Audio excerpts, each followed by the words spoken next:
As a rule of thumb, it is not big news when multiple political rallies overlap in the same weekend in the nation's capital, a prime setting for anyone trying to send a message to governmental power. But there are exceptions to every rule.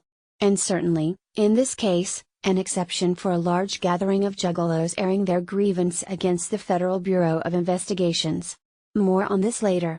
Downtown Washington, D.C. was home Saturday to three prominent demonstrations that some feared might combine violently, but they instead stayed largely separate and peaceful, with modest attendance. The self-described mother of all rallies, designed to support President Trump and defend American culture, was staged on the National Mall for late Saturday morning. Around the same time and several blocks away near the White House, was a separate rally to protect American democracy, which organizers say was meant to tell the president to take a tougher stance against Russian interference in American elections. The rally garnering the most attention was Juggalo March, an assembly set near the Lincoln Memorial of so-called Juggalos, fans of the horrorcore rap duo Insane Clown Posse, who often wear face paint, tattoos and other symbols worn by the band's members.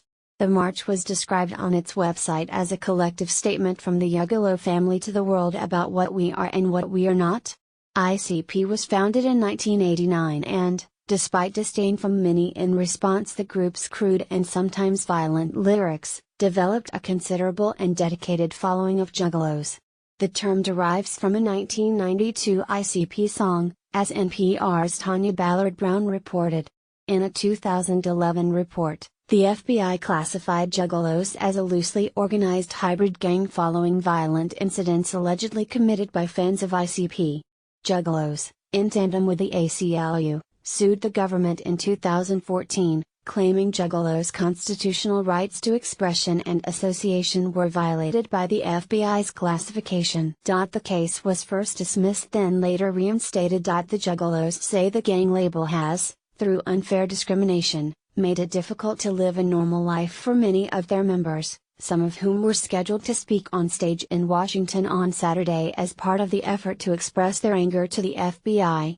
"We are taking our fight to the streets," literally, said a statement on the Juggalo March website. As for politics, however, the Insane Clown Posse and most juggalos consider themselves very apolitical. Pop culture writer Nathan Rabin told NPR's Scott Simon. By the account of reporters from NPR and WAMU present on the National Mall, the crowds at all three events were enthusiastic but modest in size. The pro-Trump mother of all rallies featured a float with signs saying "Secure our borders and drain the swamp" and drew some prominent names from the so-called alt-right, including Jack Posobiec.